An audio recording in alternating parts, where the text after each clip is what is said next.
délivrance dans le nom de Jésus. Amen. Alléluia. Amen. Acte, chapitre 4. Voilà le thème de ce soir. Il y a délivrance dans le nom de Jésus. Ce n'est pas dans une religion, ce n'est pas dans une dénomination. C'est dans le nom de Jésus. La Bible dit dans Acte chapitre 4, à partir du verset 5 jusqu'au verset 12. Le lendemain, les chefs du peuple des anciens et les scribes s'assemblèrent à Jérusalem avec Anne, le souverain sacrificateur, Caïphe, Jean, Alexandre et tous ceux qui étaient de la race des principaux sacrificateurs. Ils firent placer au milieu de Pierre et Jean et leur demandèrent: par quel pouvoir ou par quel nom avez-vous fait cela? Par quel pouvoir et par quel nom avez-vous fait cela? Quoi? On va voir.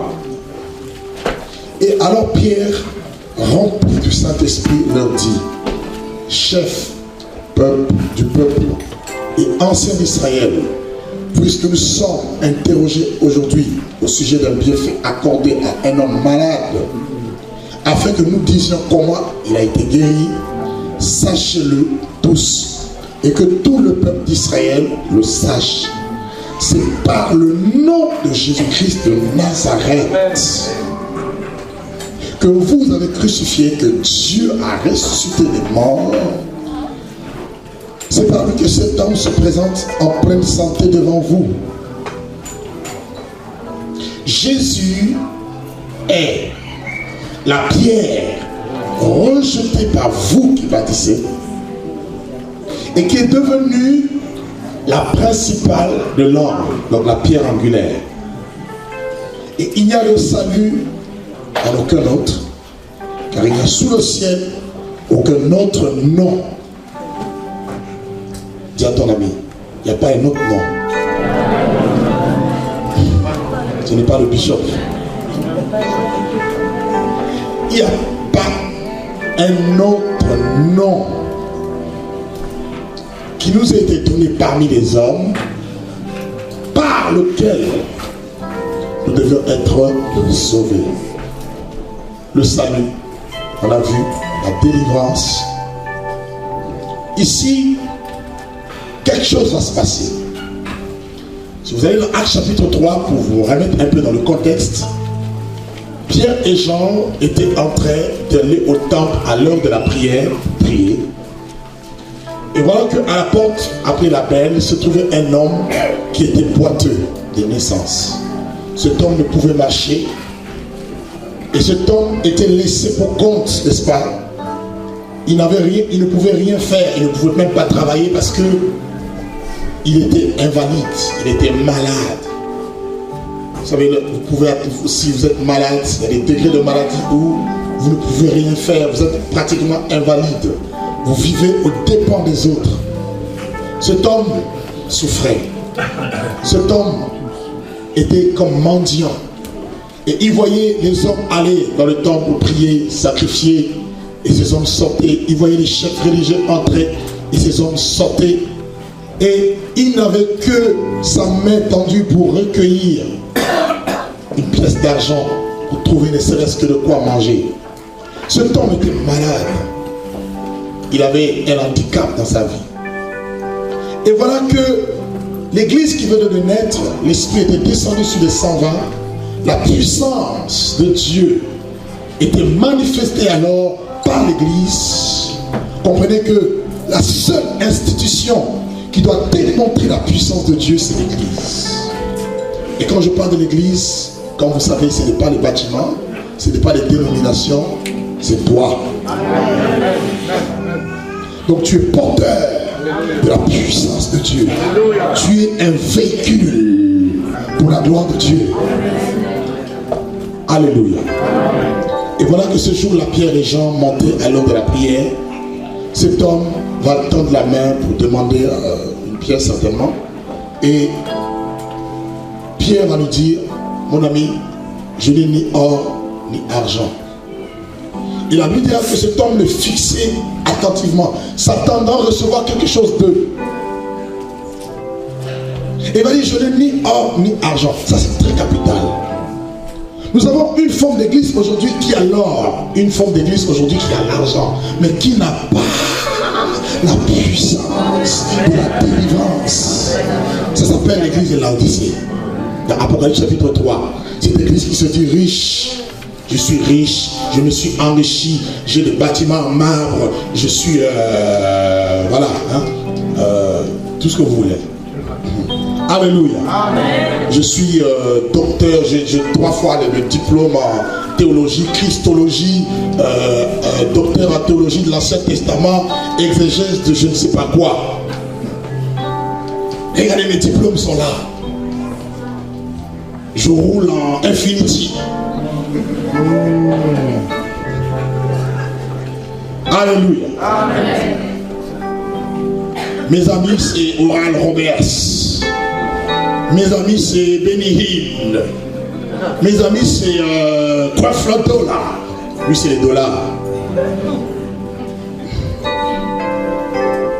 Mais c'est une église pauvre, misérable, malheureux, nue, aveugle. Mais l'église véritable n'a pas son espérance dans les choses matérielles. Pourquoi Pierre a dit je n'ai ni or ni argent?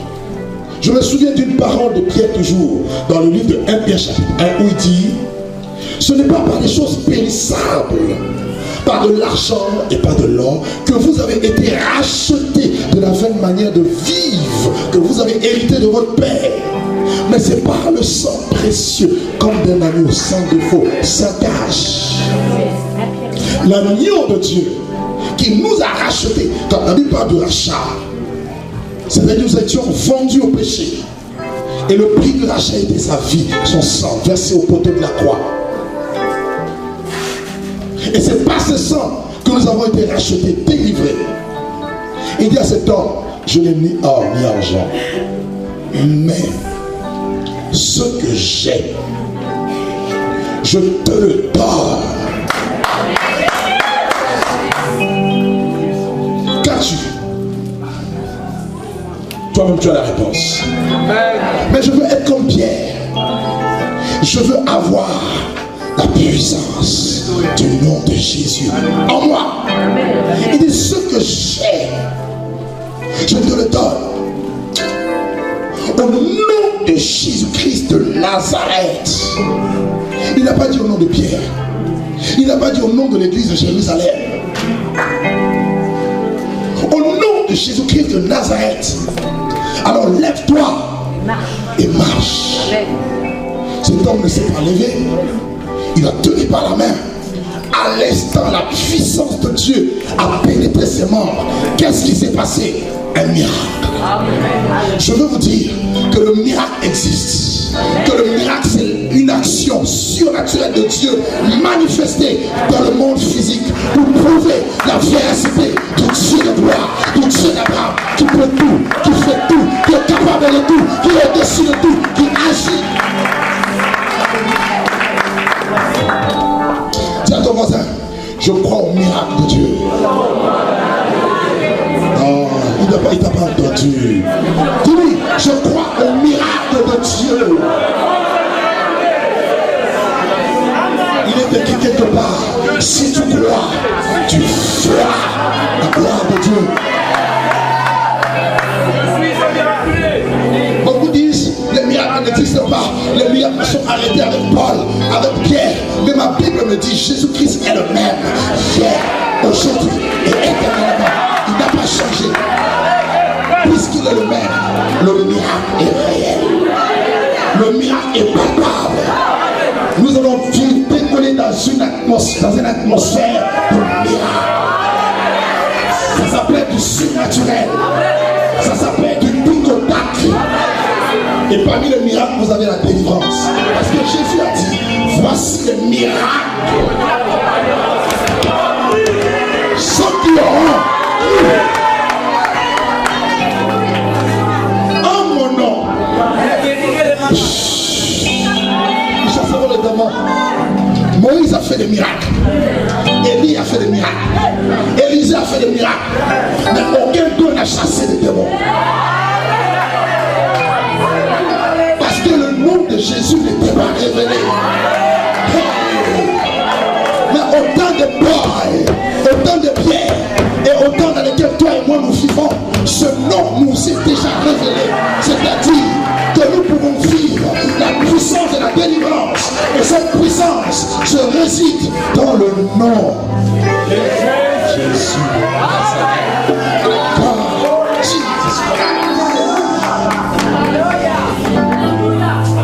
Vous savez, quand je parle de Jésus, je suis... Là, c'est le ministère évangélique qui sort. C'est l'onction évangélique qui sort. Parce que non, je ne peux pas parler de Jésus avec faiblesse. Je dois parler de lui avec puissance, avec force, avec vie, avec loi, autorité, puissance.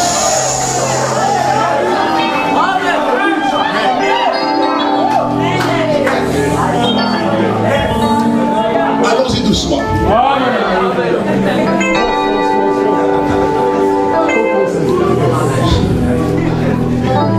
Il y a la délivrance dans le nom de Jésus. Alors regardez ce qui va se passer. Nous allons évoluer. Hein? Si vous lisez dans Actes à partir du verset 3, toujours le verset 12, Pierre, voyant cela, il dit au peuple israélite, pourquoi étonnez-vous de cela? Pourquoi vous vous étonnez? Pourquoi avez-vous des regards fixés sur nous, comme si c'était par notre propre puissance ou par notre propre piété que nous avons fait marcher cet homme? Le Dieu d'Abraham, d'Isaac et de Jacob, le Dieu de nos pères, a glorifié son serviteur Jésus, que vous avez livré et régné devant Pilate, qui était d'avis qu'on le relâche. Vous avez régné le saint et le juste, et vous avez demandé qu'on vous accorde la grâce d'un meurtrier. Vous avez fait mourir le prince de la vie, que Dieu a ressuscité des morts. Nous en sommes témoins. C'est par la foi en son nom que son nom a raffermi celui que vous voyez et connaissez. Tout le monde le connaissait, tout le monde le voyait. Mais ce jour-là, quelque chose de différent se manifeste. Amen. Tu ne sortiras pas d'ici tel que tu es venu. Tu ne diras pas de Dieu. La chaîne qui te liait aujourd'hui, elle va être brisée. Le petit démon là qui te fatiguait, aujourd'hui il va te déloger. Ta maladie va prendre fin aujourd'hui. Parce que je foi au nom de Jésus. Voyez? Alléluia. Et regardez la réponse de Pierre ici au peuple. Le peuple était dans l'émerveillement. Il était dans l'étonnement. Il dit, mais comment est-ce que cet homme peut-il être guéri? Tout le monde était ébahi, secoué, parce qu'ils n'avaient jamais vu des choses semblables. Et cette guérison va pousser les chefs juifs à mettre la main sur les apôtres. Et le verset que nous avons lu, Pierre par l'esprit va se lever et il va annoncer et au peuple juif et aux chefs de ce peuple que la guérison et la délivrance ne pouvaient s'opérer que par le nom de Jésus. Notez bien le nom de Jésus. Pourquoi y a-t-il délivrance dans le nom de Jésus? Pourquoi le nom de Jésus, c'est le seul nom qui peut procurer la délivrance? Pourquoi? Dans le livre de Deutéronome chapitre 18, à partir du verset 15 jusqu'au verset 18, le Seigneur dit ceci, par la bouche de Moïse: l'Éternel vous suscitera un prophète. Deutéronome 18, à partir du verset 15 jusqu'au verset 18, nous allons le lire.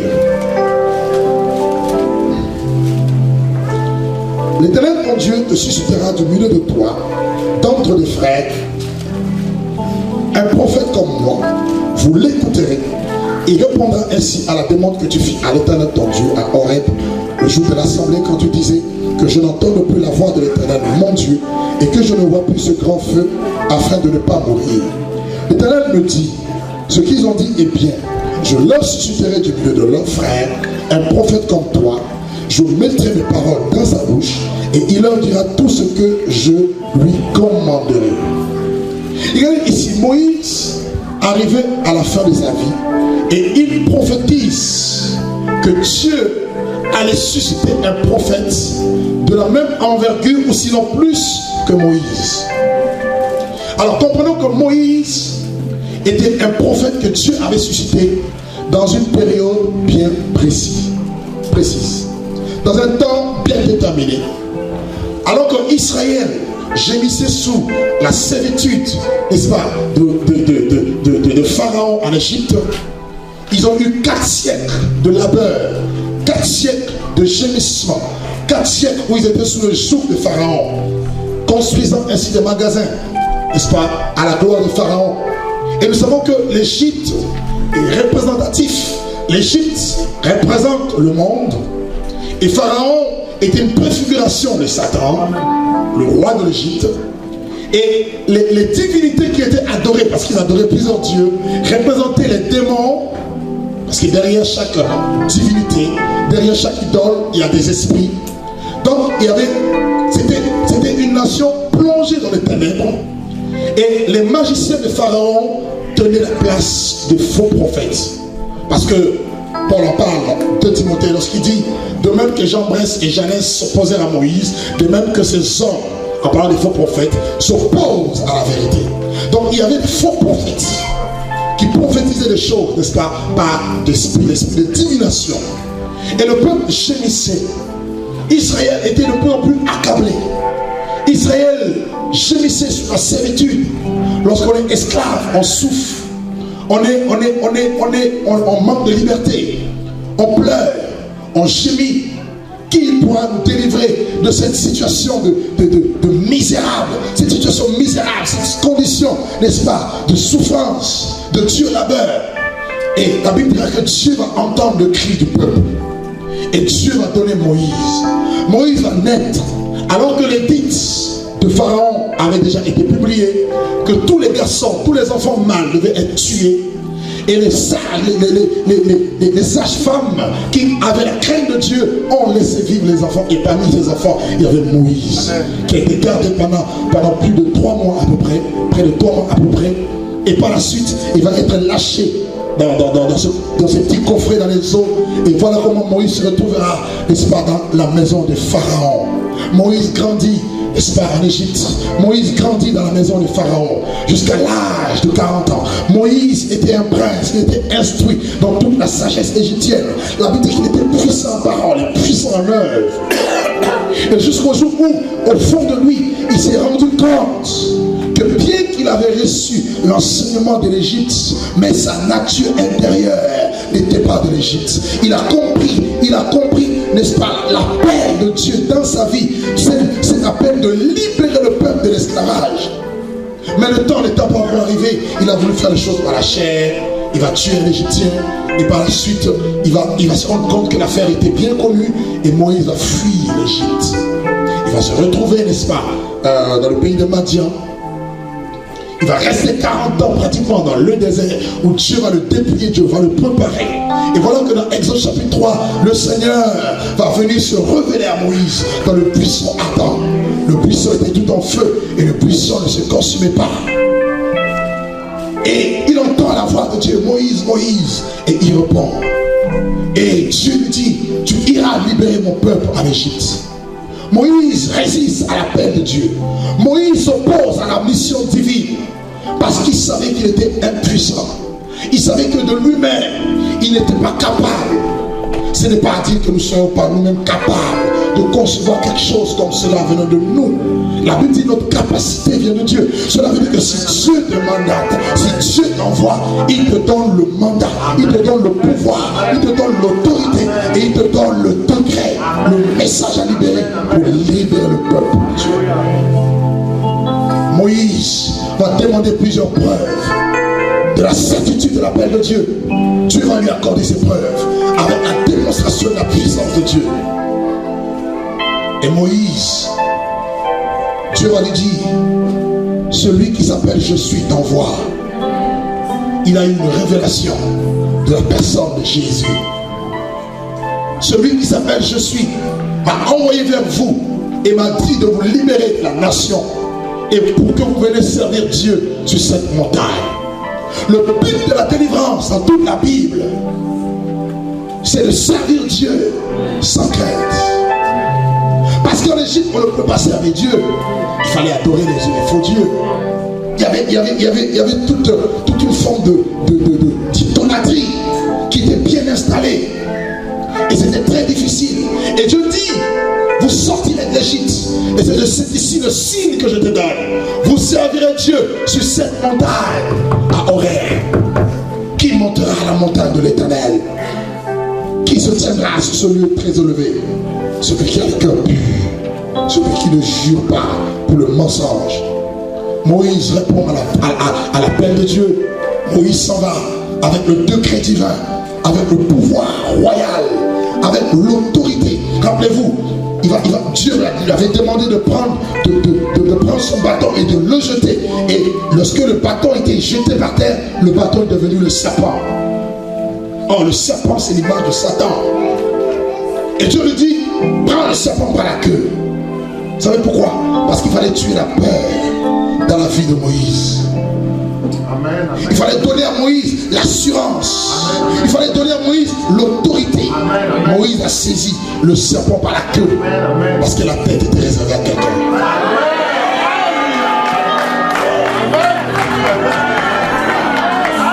Quelqu'un m'entend ce soir?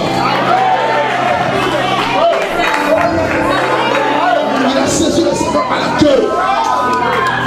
Mais le prophète par excellence, lui, il allait écraser. À Golgotha, lieu du crâne. Pourquoi lieu du crâne? Mais il fallait qu'un crâne soit écrasé. Alléluia, amen.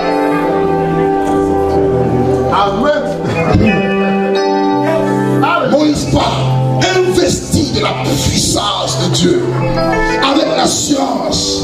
Il n'avait aucune arme avec lui. Je veux dire des armes physiques. Parce que nous n'avons pas lutté contre la chair et le sang. Le combat est spirituel. On ne peut pas combattre Pharaon avec les armes de Pharaon, les cavaliers, je ne sais pas comment vous appelez ça, les chars, les machins. Non, la parole. Moïse va devant Pharaon et dit, ainsi dit l'Éternel, libère mon peuple. Alléluia. Il y a beaucoup de Moïse ici. Hein?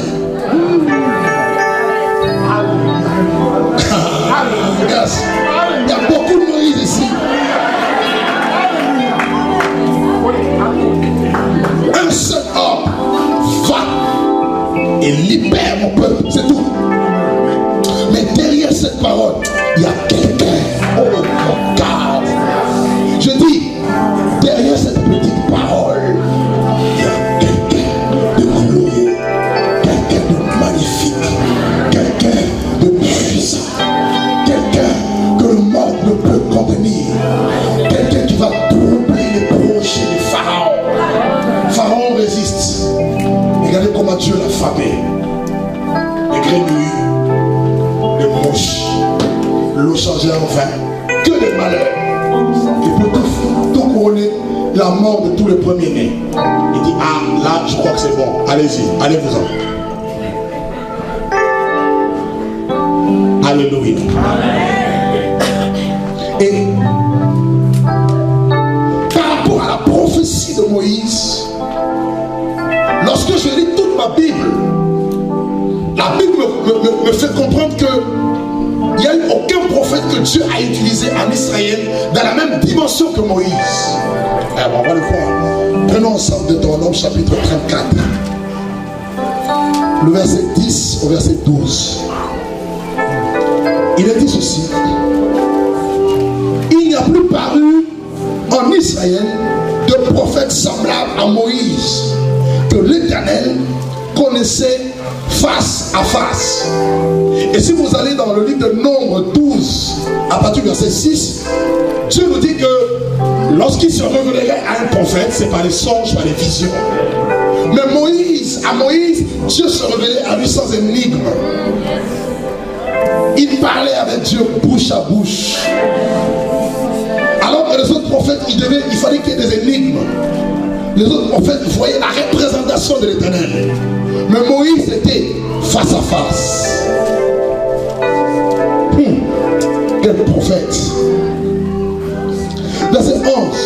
Nul ne peut lui être comparé dans tous les signes et les miracles que Dieu l'envoya pour faire dans le pays d'Égypte contre Pharaon et contre ses serviteurs et contre tout son pays et pour tous les prodiges de terreur que Moïse accomplit à main forte sous les yeux de tout Israël.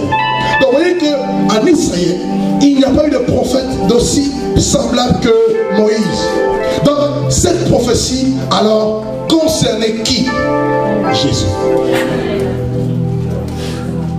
Parce qu'aucun prophète en Israël, il y a eu des prophètes, Élie est venu après, Samuel est venu après, Élisée est venu après, Jérémie est venu à son tour après, Daniel est venu après, Ésaïe est venu, n'est-ce pas, Ézéchiel, tous ces hommes éminents sont venus après, mais aucun d'eux, après la parole, n'a été utilisé dans la même dimension. Parce que Moïse était un prophète de l'exode, c'est-à-dire le prophète de la délivrance. Dieu l'a utilisé pour délivrer toute une nation.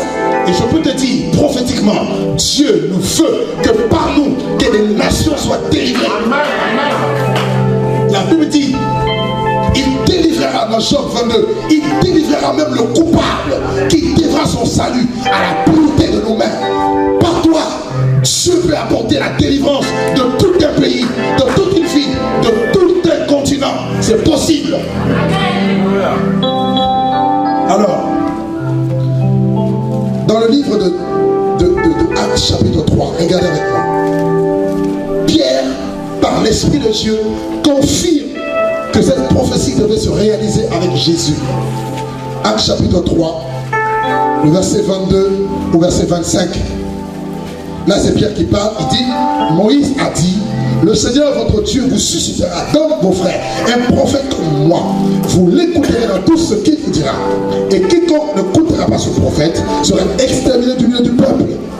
Et tous les prophètes ont successivement parlé depuis Samuel et ils ont annoncé ces jours-là.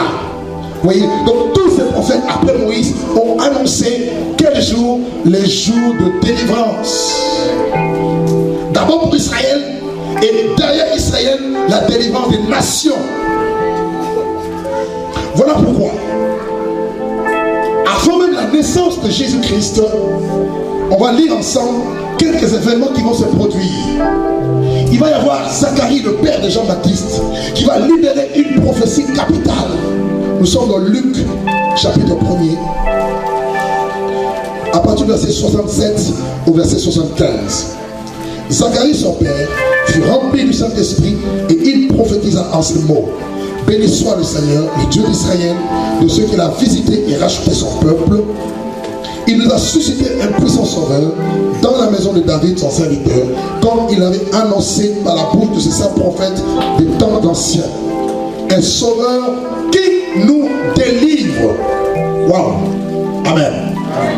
Un sauveur qui nous délivre de nos ennemis et de la main, Luc chapitre 1er à partir du verset 67, et nous sommes au verset 71, c'est 71. Un sauveur qui nous délivre de nos ennemis et de la main de tous ceux qui nous haïssent. C'est ainsi qu'il manifeste sa miséricorde envers nos pères et se souvient de cette alliance selon le serment par lequel avait juré Abraham notre père, de nous permettre, après que nous soyons délivrés de la main de nos ennemis, de le servir sans crainte, en marchant devant lui dans la sainteté et dans la justice tous les jours de notre vie. Alléluia. Alors il y a plusieurs points que nous pouvons noter dans cette prophétie de Zacharie, père de Jean-Baptiste. On nous dit que Dieu nous a suscité un puissant sauveur. Donc nous comprenons par là que dans le nom de Jésus, il y a le salut. Le salut de l'humanité, guérison, délivrance, tout, vie éternelle. Et on nous dit que c'est un sauveur qui nous délivre de tous nos ennemis. Alors, qui sont ces ennemis? Ces ennemis peuvent être le péché. Ces ennemis peuvent être les démons.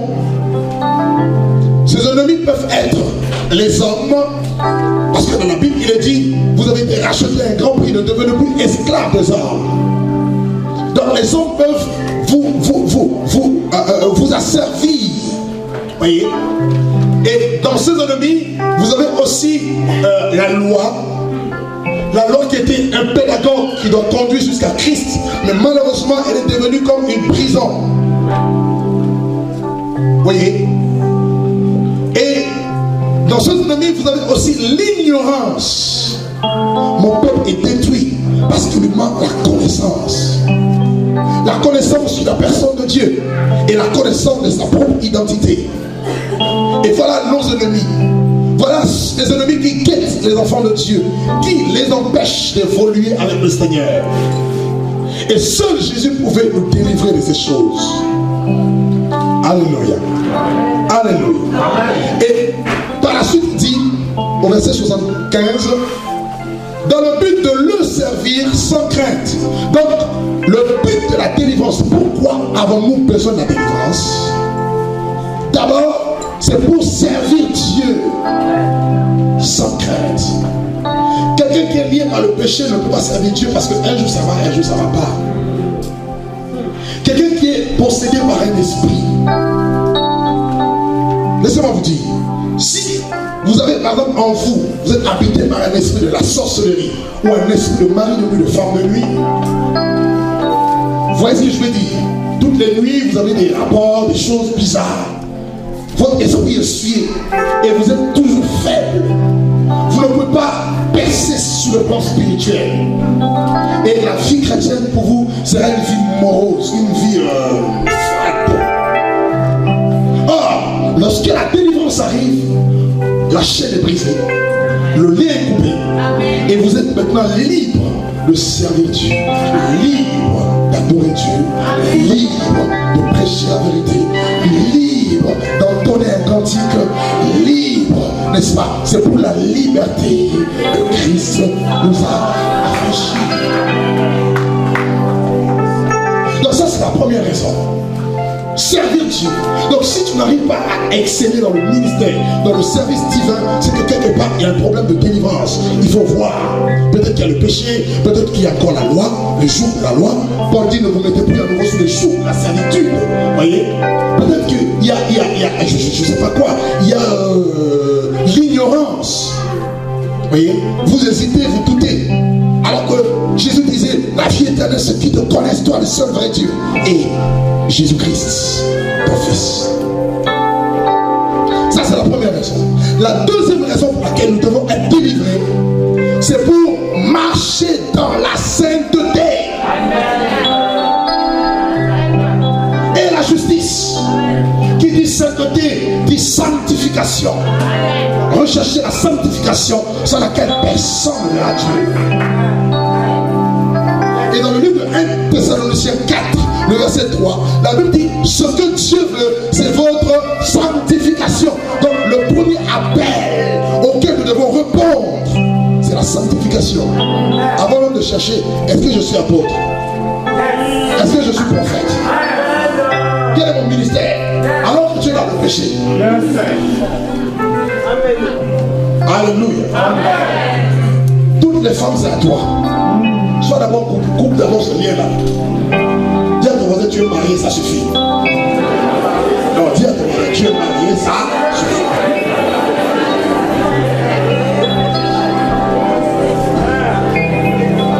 Toutes les jeunes filles de Bruxelles, c'est à toi. Ah, pasteur! Fais comme ça. Ah, pasteur! Laissez nos petites filles tranquilles un peu. Non, Dieu m'a montré ma famille sorcière. C'est toi que je... Arrête la comédie. Arrête la comédie. Dis à ton ami, arrête la comédie.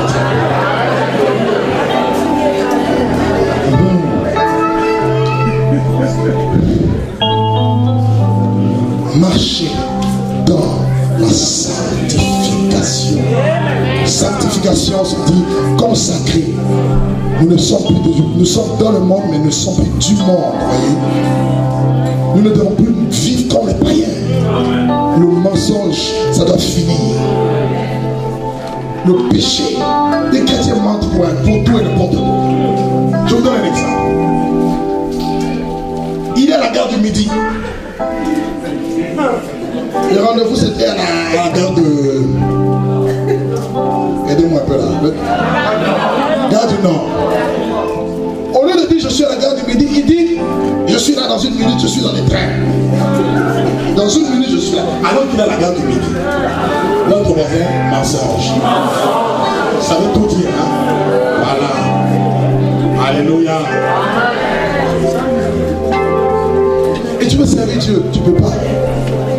Les petits mensonges, les petits vols, les petits magouilles. Tu envoies tes papiers au pays pour que quelqu'un vienne. Tu n'as pas de papier, tu vas dire, ah, mon ami, donne-moi tes papiers, je vais travailler. Alors que toi, tu t'appelles Joséphine, mais dans les papiers, c'est Albertine. Quelqu'un m'entend ce soir? On parle de la délivrance, hein? Bien ton voisin, sort de là, sort de là. Albertine reste Albertine, Joséphine reste Joséphine. Au nom de Jésus.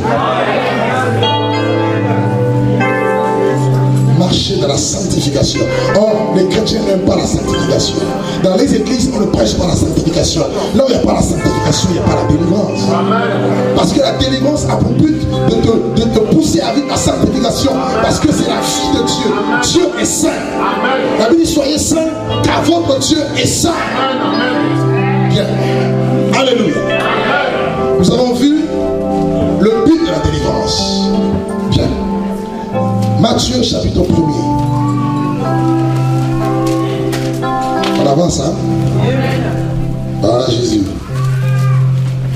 Maintenant, cette prophétie va s'accomplir.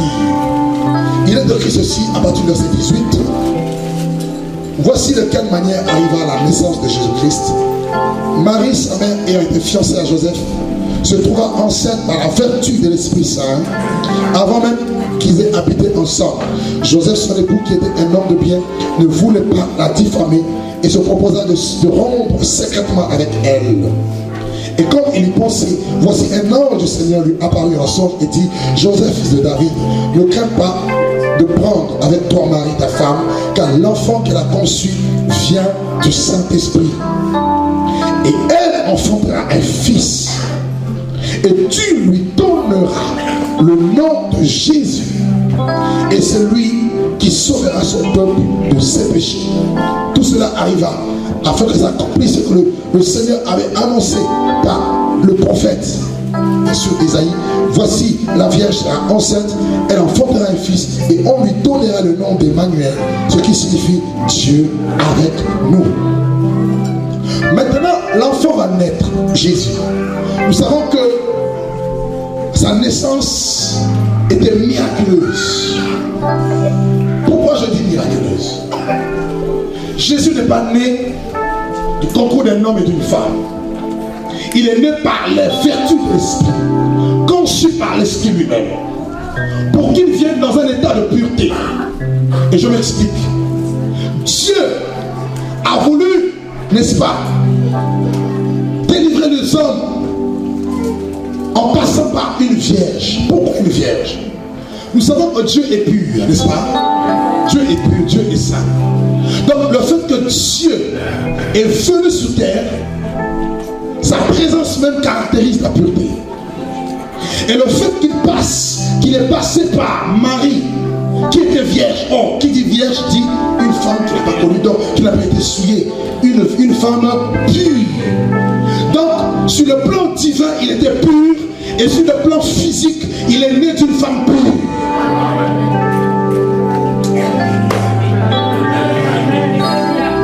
Comprenez pourquoi il pouvait dire, qui de vous pourra me convaincre de péché? Il était sans péché. En lui, il n'y avait point de fraude. Il est né. C'est le mystère de la piété dont la Bible parle. Dieu a été manifesté en chair. La parole a été faite chair. Cette parole qui est Dieu, elle est venue en chair. Il est rentré dans le sein de cette femme. Et regardez, ce sont les parents qui nomment les enfants, vrai ou faux? Mais pour son nom, c'est Dieu lui-même qui va indiquer.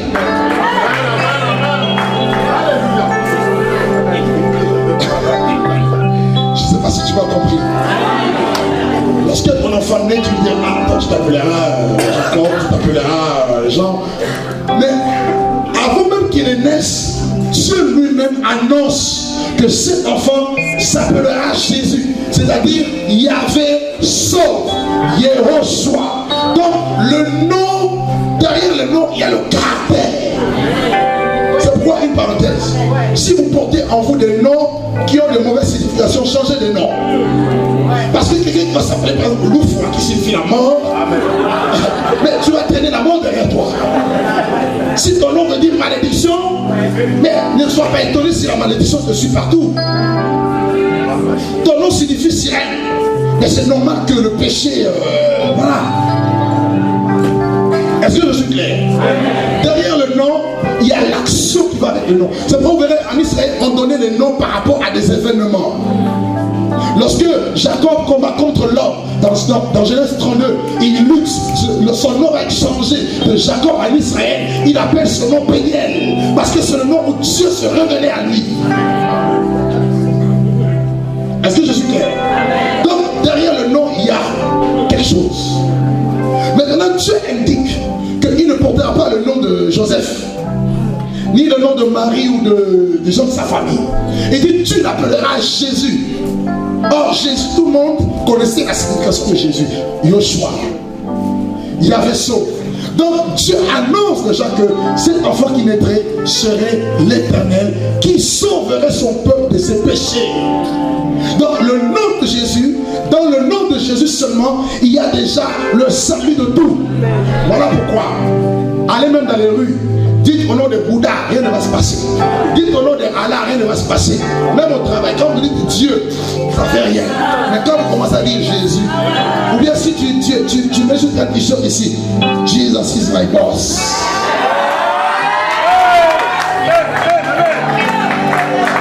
Les gens sont dérangés. C'est le seul nom qui fait trembler les démons.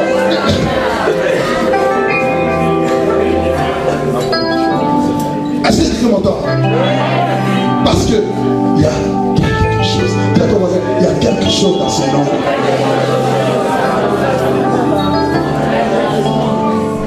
Et par la suite, il dit, on l'appellera Emmanuel, Dieu parmi nous. Donc, le Seigneur indique déjà la mission que le nom allait avoir.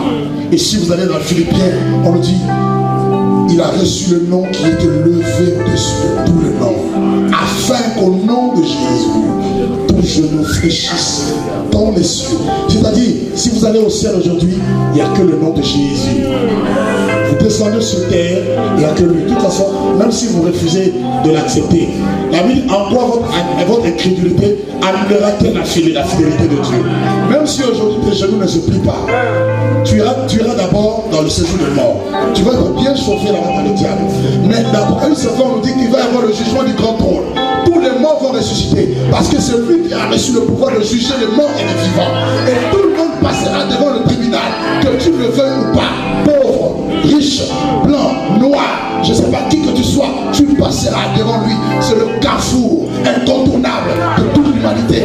Tout le monde passera devant lui, que tu le veuilles ou pas.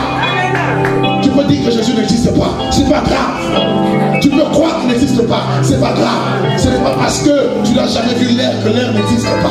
L'air est bien réel. Et Jésus aussi est plus réel que l'air. Amen.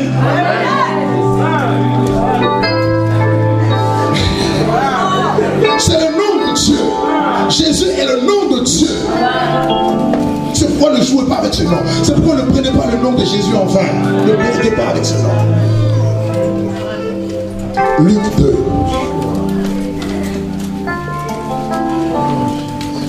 Il y a délivrance dans le nom de Jésus. Luc chapitre 2. On va amener Jésus à partir du verset 25. Et regardez ici ce que Siméon va dire par l'Esprit de Dieu. Voici, Luc 2 à partir du verset 25. Voici, il y avait à Jérusalem un homme appelé Siméon. Cet homme était juste et pieux, et il attendait la consolation d'Israël. Et l'Esprit Saint était sur lui. Il avait été divinement averti par le Saint-Esprit qu'il ne mourrait pas avant d'avoir vu le Christ du Seigneur, c'est-à-dire loin, le Messie. Il vint au temple, poussé par l'esprit, et comme les parents apportaient le petit enfant Jésus pour accomplir à son égard ce qu'ordonnait la loi, il le reçut dans ses bras et bénit Dieu et dit, et regardez ici, maintenant Seigneur, tu laisses ton serviteur s'en aller en paix selon ta parole, car mes yeux ont vu ton salut. Salut que tu as préparé devant tous les peuples, lumière pour éclairer les nations et gloire d'Israël, ton peuple. Regardez la prière ici de Siméon, un homme prophétique, un prophète. Il dit, mes yeux ont vu. Un homme dans la Bible qui s'appelle Jean, à la fin de sa vie dira, mon oreille avait entendu parler de toi, mais maintenant mon œil t'a vu. Il y a une différence entre, oui, je sais que Jésus délivre, et j'ai vu Jésus délivrer. Aujourd'hui, on nous présente un Jésus soi-disant qui délivre. Ah, il faut venir dans le mouvement qu'on appelle combat spirituel. Là-bas, tu auras la délivrance. La délivrance n'est pas dans le combat spirituel. Il faut venir à la montagne de Sion, là-bas, à la montagne de feu. C'est là-bas que tu auras la délivrance. La délivrance ne viendra pas à la personne ou de cet endroit. Non, il faut voir tel homme de Dieu. Lui, vraiment, si tu le vois, si ta vie ne change pas vraiment, tu vas voir tout le monde peut être guéri sauf là. Parce que ce n'est pas cet homme-là qui agit. C'est Jésus qui agit au travers des instruments que nous sommes. Et nous sommes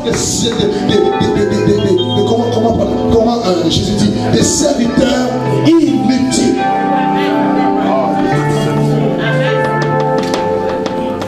Mais là, Simeon dit, il n'avait que 8 jours. Enfin, il n'avait que quelques jours, un bébé. Il ne parlait pas encore. Mais il dit, mes yeux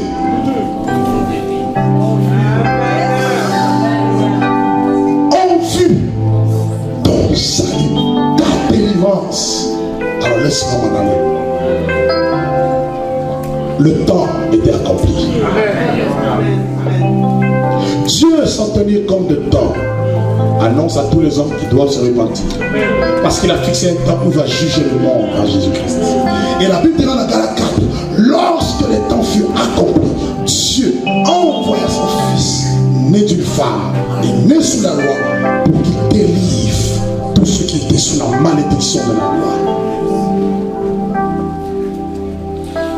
Il dit derrière ce salut, il dit derrière Jésus, il y a le salut de tous les peuples. Toutes les nations, l'Europe, la Belgique, la délivrance de toutes nos nations, même les pays musulmans, la délivrance viendra par Jésus-Christ. Aujourd'hui, on veut nous faire croire que Jésus c'est le Dieu des blancs, c'est pas le Dieu des noirs. Les noirs aussi ont leur Dieu, les Chinois aussi ont leur Dieu. Arrêtez un peu ça. Un seul Dieu. Amen. Et la Bible l'appelle aussi lumière pour éclairer les nations. Donc derrière le salut, il y a la lumière de Dieu, la vie de Dieu. Alléluia. Alors, suivez maintenant avec moi. Allons-y dans Luc chapitre 4. Ça va, hein? Vous me suivez depuis le début, hein? Ok. Voilà Jésus. Luc chapitre 4, à partir du verset 14. Le temps de Dieu étant arrivé où Jésus devait commencer l'exercice de son ministère. Voilà ce qu'il va déclarer ici par l'Esprit de Dieu. Auparavant, il va faire 40 jours et 40 nuits dans le désert où il sera tenté par le diable. Et lorsqu'il va sortir du désert, la Bible dit, à partir du verset 14, Jésus, revêtu de la puissance de l'Esprit, retourna en Galilée et sa renommée se répandit dans tous les pays d'alentour. Il enseignait dans les synagogues et il était glorifié par tous. Il s'est rendu à Nazareth où il avait été élevé et selon sa coutume, il entra dans la synagogue le jour du sabbat et il se leva pour faire la lecture. Jésus va rentrer dans une synagogue. Le mot synagogue signifie littéralement assemblée. c'est qu'il y avait des Juifs qui s'assemblaient pour prier et pour lire la Torah. C'est l'image de nos assemblées où les gens y vont, mais beaucoup sont malades. Beaucoup viennent fatigués, sortent fatigués. Beaucoup viennent malades, sortent malades. Mais où est le Dieu de la délivrance? Au temps des Malachie, une question a été posée. Où est le Dieu de la justice? Où est-il? Alors qu'il avait fait une promesse. Je serai pour vous un père. Vous serez pour moi des fils et des filles. Et je marcherai au milieu de vous. Et je serai votre Dieu. Là où Dieu est, il y a la manifestation de Dieu. Alléluia. Et Jésus rentre dans cette synagogue. Et regardez ce qu'il va dire. Verset 17. Et on lui remit le livre du prophète Ésaïe, ce rouleau. Et l'ayant déroulé, il trouve à l'endroit où il est écrit: l'Esprit du Seigneur est sur moi. Parce qu'il m'a porté les bonnes nouvelles aux pauvres. Il m'a envoyé pour guérir ceux qui ont le cœur brisé, pour proclamer aux captifs la délivrance et aux aveugles le recouvrement de la vue, et pour renvoyer libres les opprimés, et pour publier une année de grâce du Seigneur. Ensuite, il roula le livre et le remit au serviteur et il s'assit. Tous ceux qui se trouvaient dans la synagogue avaient les regards fixés sur lui. Alors il commença à leur dire: aujourd'hui, cette parole de l'écriture que vous venez d'entendre est accomplie. Est-ce que tout le monde m'a su jusqu'à là? Jésus rentre. La Bible dit revêtu de la puissance de l'Esprit. Il rentre dans la synagogue. On lui donne ce livre et il trouve l'endroit. Ésaïe 61. L'Esprit du Seigneur est sur moi. Parce qu'il était le prophète de l'Exode. Il ne pouvait pas opérer la délivrance sans l'onction du Saint-Esprit. C'est pas possible. Il ne peut jamais avoir de délivrance si le Saint-Esprit n'est pas à l'œuvre. Lorsque Jésus chassait les démons, il disait: si c'est par l'Esprit de Dieu que je chasse les démons, c'est que le royaume est venu vers vous. Si c'est par le doigt de Dieu que je chasse les démons, c'est que le royaume est venu vers vous. Donc il fallait d'abord qu'il reçoive l'onction de la part de l'Esprit de Dieu. Pourquoi l'onction? Dans Psaume 2, verset 6, il est dit: Dieu dit, c'est moi qui ai oué mon roi sur ma montagne sainte. Donc le Seigneur était déjà oué par le Seigneur avant d'exercer le ministère de la délivrance. Et nous avons vu qu'un des aspects majeurs du ministère de Jésus, c'était la délivrance. Et dans le livre de Hébreux, il dira: tu n'as voulu ni holocauste, plutôt, il dira: tu as aimé la justice et tu as haï l'iniquité. C'est pourquoi ton Dieu t'a oint d'une huile de joie au-dessus de tes collègues. Jésus a reçu l'onction. Or, l'onction est comparée à l'huile, à la graisse. Et dans Ésaïe chapitre 10, verset 27, il est dit: le joug sera brisé à cause de l'onction, à cause de la graisse. Là où il y a l'onction du Saint-Esprit, là où il y a la puissance de l'Esprit de Dieu, les jougs sont brisés. Quel que soit le joug, sorcellerie, peu importe les démons qui peuvent animer les sorts, par la puissance de Dieu, nous pouvons les chasser. Il dit: l'Esprit du Seigneur est sur moi. Dieu m'a oint. Il a fait de moi son Messie, son Christ, pour annoncer la bonne nouvelle aux pauvres. Suivez, hein? Suivez bien le processus. Nous parlons de la délivrance. Il n'a pas dit qu'il m'a oint pour aller faire des miracles. Parce que les miracles sont dans le royaume. Amen, amen, il m'a dit: il m'a oint pour annoncer la bonne nouvelle aux pauvres. Or, la bonne nouvelle, c'est quoi? La bonne nouvelle, c'est l'évangile. L'évangile christocentrique. L'évangile du royaume. Et Paul dira: le royaume de Dieu. Le royaume de Dieu ne consiste pas en parole mais en puissance. Et dans Romains, il dira, il dit: le royaume, ce n'est pas le manger et le boire, c'est la justice, c'est la paix, c'est la joie par le Saint-Esprit, par l'Esprit qui accorde restauration. Voyez? Donc ce n'est pas un évangile du ventre. Nous allons manger quoi? Dîme, offrande, action de grâce, l'évangile du ventre. Donc tout ça c'est fini. Amen, amen. La Bible dit dans Philippiens 3, ces hommes-là, ils ont pour Dieu leur ventre. Et ils mettent leur gloire dans ce qui fait leur honte. Et ils ne pensent qu'aux choses de la terre. Alléluia. Or, l'évangile, c'est la justice. La justice, c'est la droiture. La droiture, c'est la vérité. Amen. L'évangile, c'est la paix. La paix avec Dieu, dans la communion, la restauration. Amen, amen. Nous avons reçu le ministère de la réconciliation et la paix avec les hommes. Et c'est la joie par l'Esprit de Dieu, en dépit des problèmes, en dépit des épreuves. La joie de Dieu est notre force.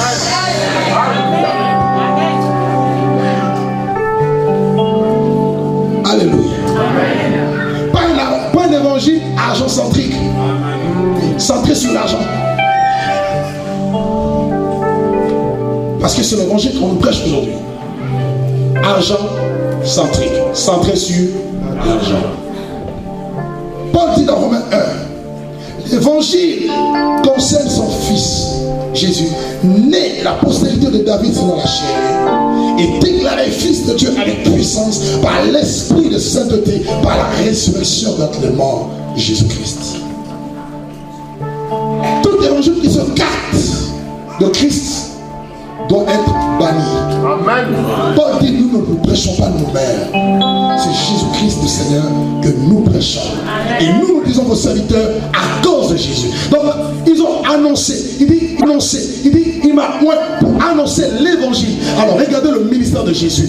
Jésus a commencé son ministère par la repentance. Repentez-vous, car le royaume de cieux est proche. Dans l'évangile du royaume, il y a le message de la repentance. Donc, la repentance ne concerne pas uniquement les païens, mais aussi les chrétiens. Parce que l'Apocalypse 2:3, Dieu dit aux églises, repentez-vous, sinon, voilà le jugement. Donc là où il n'y a pas la repentance, ce n'est pas l'évangile du royaume. Dans l'évangile du royaume, il y a la nouvelle naissance. Si quelqu'un est né d'eau et d'esprit, il ne peut entrer dans le royaume des cieux. Amen. Dans l'évangile du royaume, frères et sœurs, il y a le paradis, la nouvelle Jérusalem, qui est présenté. C'est la foi en Dieu, la sanctification, la beauté. Amen, amen. Ce n'est que lorsque l'évangile va pénétrer les cœurs, ce n'est que lorsque les cœurs vont devenir répandants que la délivrance peut s'opérer. Amen.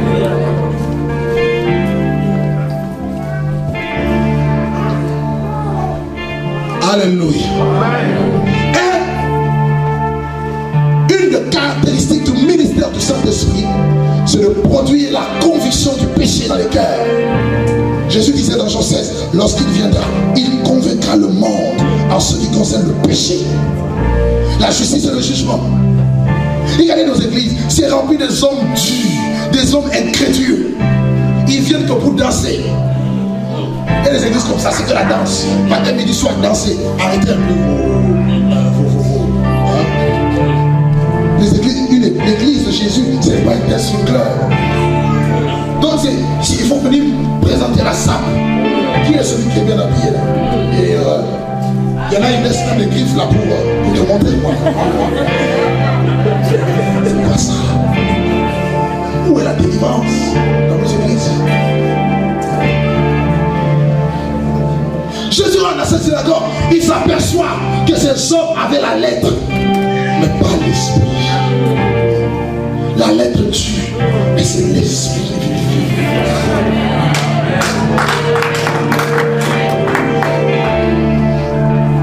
Il dit, Dieu m'a moi. Il dit, cette parole est accomplie aujourd'hui. On n'a pas posé la question par qui, parce que tous savaient que c'était par lui. Il dit, il est 61 là. C'est maintenant. Dis à ton voisin, pas demain, aujourd'hui. Dis-lui, c'est aujourd'hui.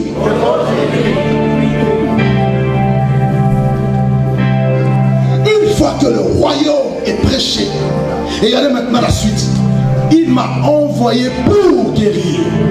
Donc, tout vient du royaume. Amen, amen, amen. On a vu, quand l'homme de détresse criait à l'Éternel, L'Éternel envoya sa parole et sa parole le guérit et délivra. Oui. Donc, aucune guérison ne peut s'opérer à quelque niveau que ce soit de ta vie sans la puissance de la parole de Dieu.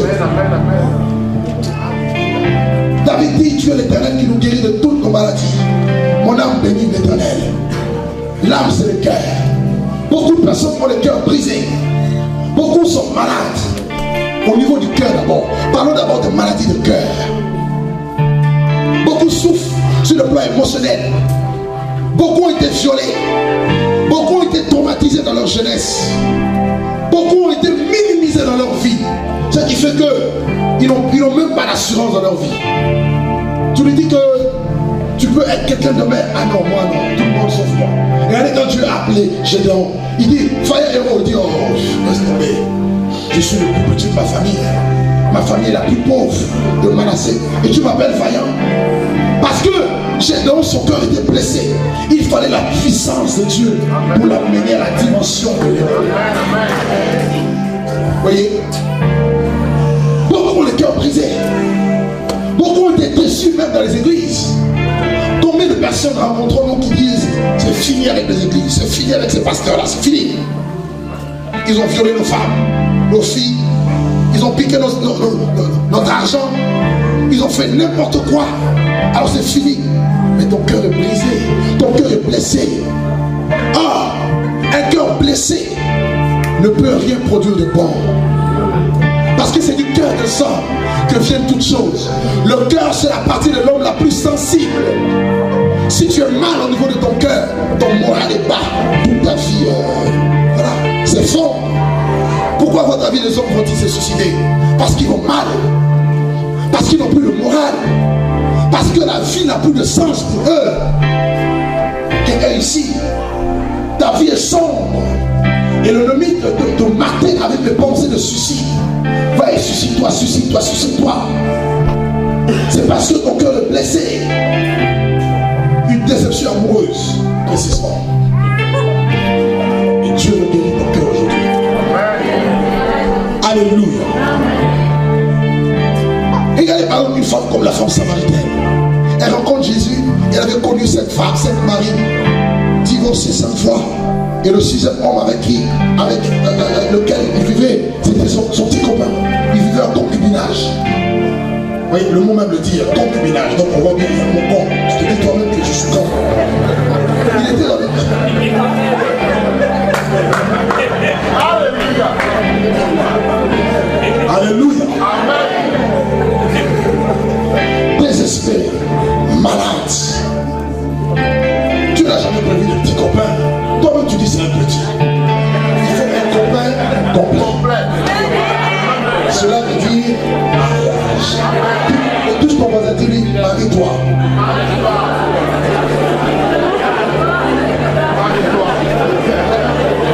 Ma petite copine, tous les soirs, elle console un peu mon cœur. Ça va tout doux. Oui, ok. Oui, ma poule. Arrête ça. Oui, mon lapin.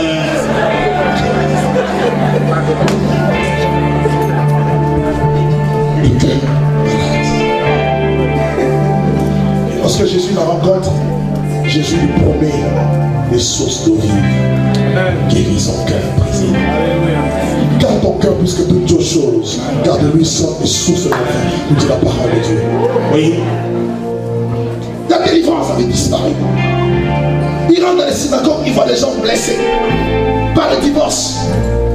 Vous savez que le divorce blesse beaucoup de familles. L'homme dans son coin, la femme dans son coin, les enfants qui se retrouvent désemparés. Et regardez le taux de divorce aujourd'hui, même dans les églises, c'est grave. Même les pasteurs qui divorcent pour X raisons, sans raison de foi, c'est grave. Les cœurs sont brisés.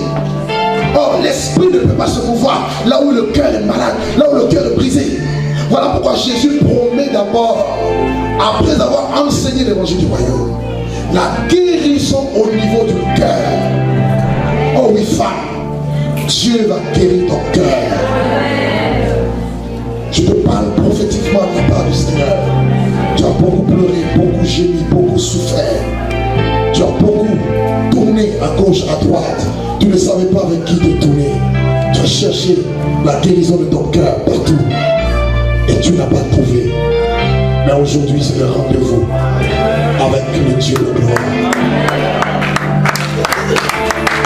Il a guéri ton cœur. Tu ne sortiras pas ici tel que tu es venu. Combien sont blessés par rapport au péché? Le cœur est blessé, malade. J'en peux plus. Si tu existes, pourquoi tu as de maladie? Si tu existes, pourquoi est-ce que je suis malade? Si tu existes, pourquoi des guerres? Oui, est-ce que c'est Dieu qui a fabriqué les armes?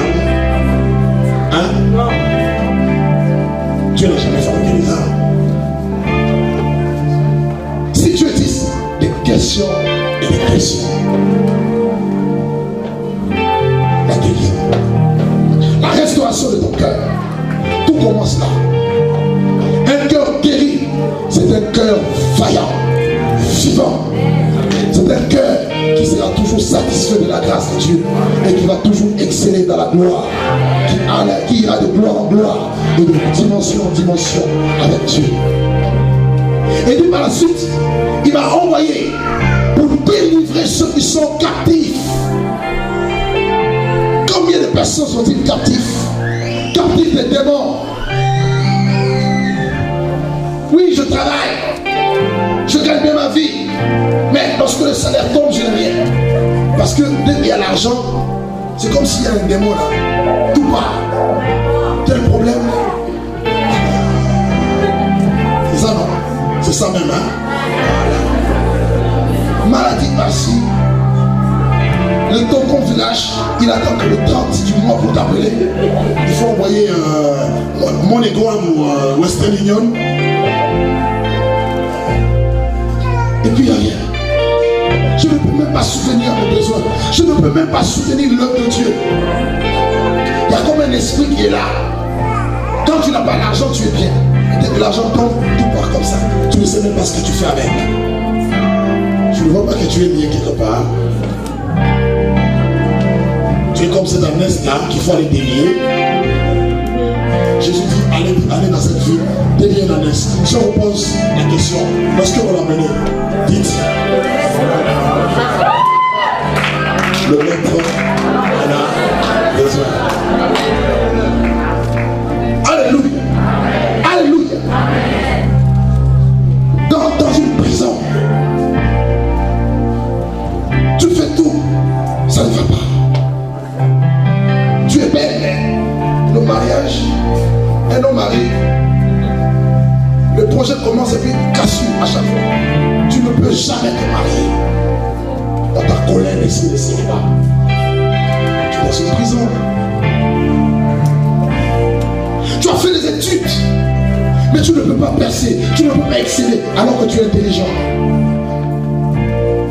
Tu as l'impression que la vie n'est qu'une succession de malheurs, de difficultés, de peines. Ce Dieu n'est que le Dieu des autres. Il ne bénit que les autres. Il n'exauce que les autres. Quand est-ce que mon tour arrivera-t-il? J'ai une bonne nouvelle pour toi. Aujourd'hui, c'est ton tour qui arrive. Amen. Cachons, liés, ligotés. Un jour ça va, un jour ça va pas. Ta vie chrétienne, c'est une vie comme, on appelle ça comme des yo-yo. Pendant un mois, tu es chaud de prière. Je veux dans la Belgique rempli du feu de Dieu. Un mois après, là, l'évangile s'est pris, t'appelle un peu. Ça va mon frère? Oh, j'ai abandonné la foi. Je suis comme Pierre. Je suis retourné à la pêche. Attention, Pierre est retourné nu. Désespéré. Alléluia. Dieu est en train de te délivrer déjà par la parole. Un jour ça va. Tu ne peux pas aller loin. Tu as l'impression l'impression que tu es comme lié. Il y a comme une laisse, une chaîne qui te lie. Tu ne peux pas faire, tu ne peux pas faire plus de 10 mètres. Tu reviens toujours à la case de départ.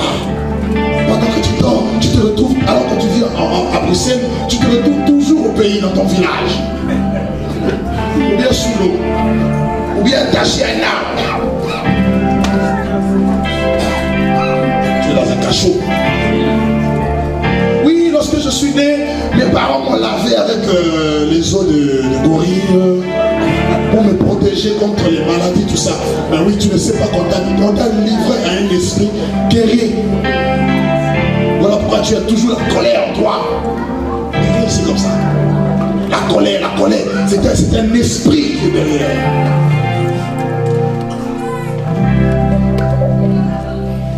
Alléluia. Mon cordon ombilical, on avait gardé jusqu'aujourd'hui. Tout ça, ça te lie. Alléluia. Cachot. Je connais beaucoup de personnes, vous les voyez souriants, vous les voyez belles, mais ce n'est que de façade, ce n'est qu'une apparence. Mais au fond, ils sont remplis d'amertume, remplis de douleur et de souffrance. Et c'est le cas de beaucoup de personnes aujourd'hui. Que l'Esprit de Dieu, à cause du nom de Jésus, va délivrer tout à l'heure. Hein, ça arrive. Donnez-nous encore quelques minutes.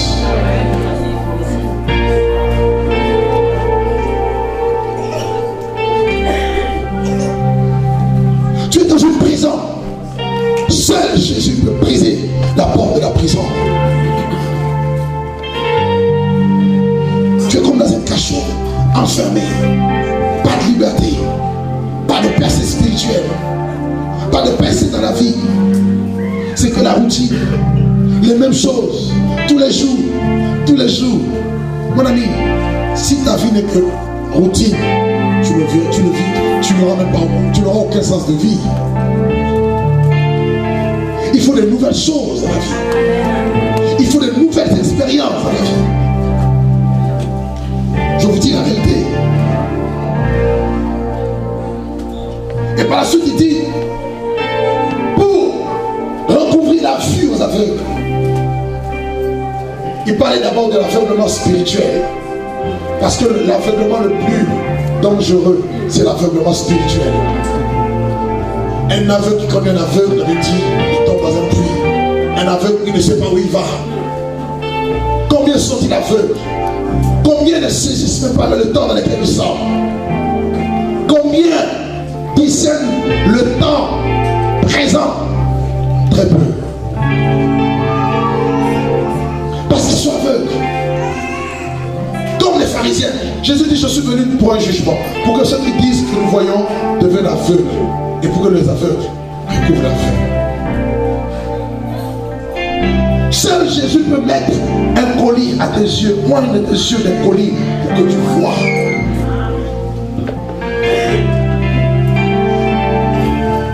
Lorsque tu vois, tu peux être conscient de ta réalité, de la réalité spirituelle. Tu peux même être conscient de l'esprit qui t'anime. Et si tu es aveugle, quel esprit t'anime? L'esprit de l'égarement, l'esprit de l'erreur. Combien de chrétiens sont-ils aveugles sur le plan spirituel? Combien de personnes vivent dans le péché, mais vous leur parlez, ils disent mais non, Dieu comprend. J'étais en Afrique, j'ai dit à un frère, 3 femmes, le temps est révolu.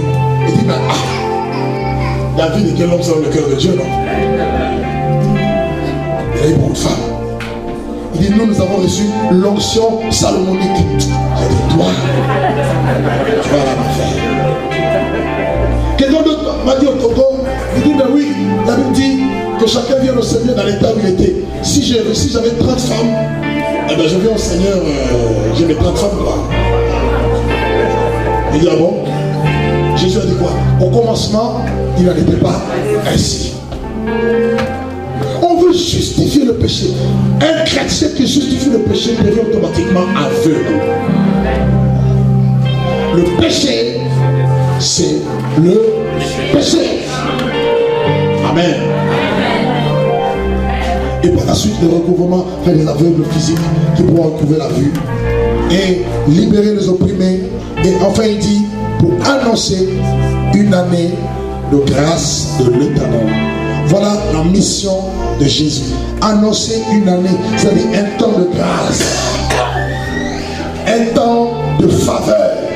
La Bible dit, aujourd'hui c'est le jour du salut. Aujourd'hui c'est le jour de la délivrance. Voyez, Dieu a décrété un jour aujourd'hui. Et quand il dit aujourd'hui, ce n'est pas l'aujourd'hui de ce moment même. C'est un temps. C'est le temps de la grâce. Et c'est dans ce temps que la délivrance au nom de Jésus peut s'opérer par la puissance de l'Esprit. Mais il faut croire à la grâce. Il faut appliquer sa foi à la parole de Dieu. Il faut appliquer sa foi à la personne de Jésus. Sinon la délivrance ne viendra pas.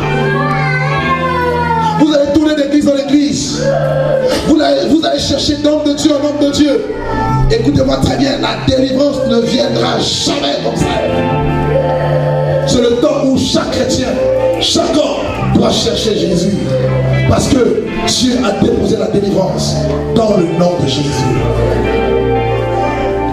Alléluia. Alléluia. Je veux être délivré. Je servais Dieu au commencement de mon ministère il y a plusieurs années. Je ne savais même pas que j'étais lié. Un jour, l'Esprit m'a poussé à jeûner 40 jours. Je coupais bien évidemment le soir, des fois je faisais 2 jours à sec.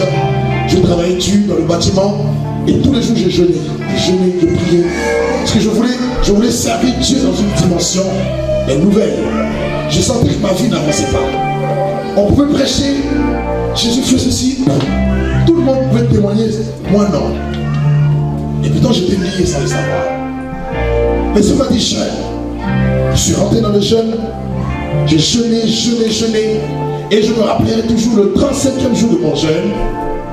Alors que je revenais du travail, je me suis posté pour commencer à prier. Et j'ai eu un malaise comme pas possible. J'ai commencé à vomir. J'étais seul, j'habitais seul à l'époque.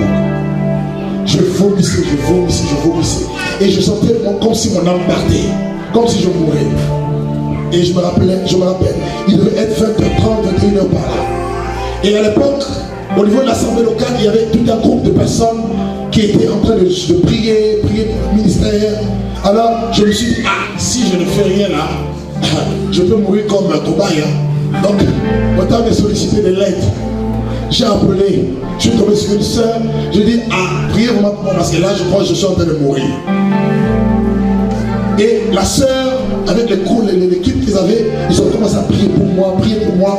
Moi j'étais à plus de 30 km de l'endroit où ils étaient. Je priais, je vomissais et ils priaient pour moi.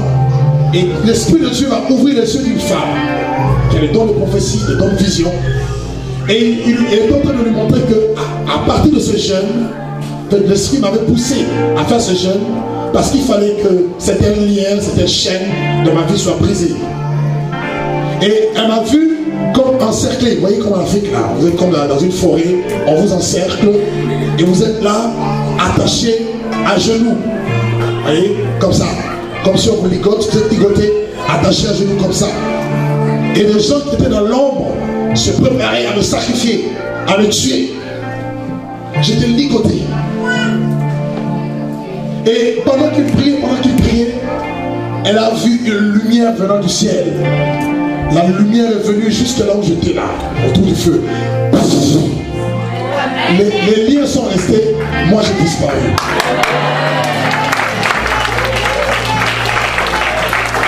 À partir de ce jour, je vous assure, je rendais toujours grâce à Dieu. Toujours. Je sais d'où est-ce qu'il m'a tiré. À partir de ce jour, ma vie a été complètement transformée. Je dis bien complètement transformée. Je commençais à voir Dieu se manifester. C'était comme une dimension nouvelle. C'était ma délivrance. Alléluia. J'ai beaucoup souffert dans ma jeunesse. beaucoup de malades. Problème d'asthme, bronchite, j'ai même chopé la tuberculose, je me rappelle. J'étais tout jeune, toutes les semaines j'étais à l'hôpital. Et tout le monde m'a fallu dire lui, il va mourir. Lui, il va pas vivre longtemps. À la même moment de choses, il va mourir. Je ne croyais pas en Dieu. Et une fois le Seigneur est venu, il m'a emmené en enfer à 3 reprises. Et par la suite, il m'a emmené au moins 4 fois au ciel. J'avais des projets, je voulais être médecin, je voulais être physicien, docteur en physique, j'avais des ambitions, jamais bien sûr. Et une fois, il m'a montré en train de me prêcher comme je vous prêche là, et dans le monde entier. En même temps, je savais que j'allais prêcher la parole. Et je souffrais. Et le jour où j'ai reçu ma délivrance, frères et sœurs, l'asthme, toutes les petites maladies là, j'avais des gales, vous voyez les gales, bon, les voilà, tout ça.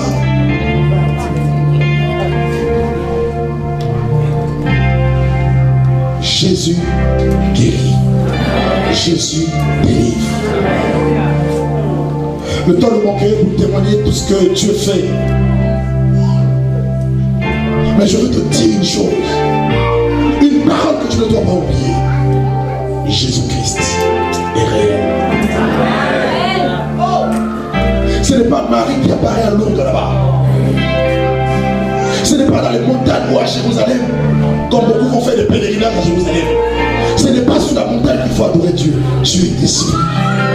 Où que tu sois, tu peux l'invoquer. Il peut se manifester dans ta vie. Lorsqu'il m'a appelé, je me rappelle, lorsque les prophéties sortaient pour moi, il me disait, Dieu va puissamment t'utiliser dans la délivrance, dans la guérison, dans les miracles spectaculaires. À un moment donné, ça faisait au moins 3 ans, je prêchais seulement la parole, je ne voulais plus trop prier pour les gens. Et à 2 mois, l'Esprit est venu me fouetter.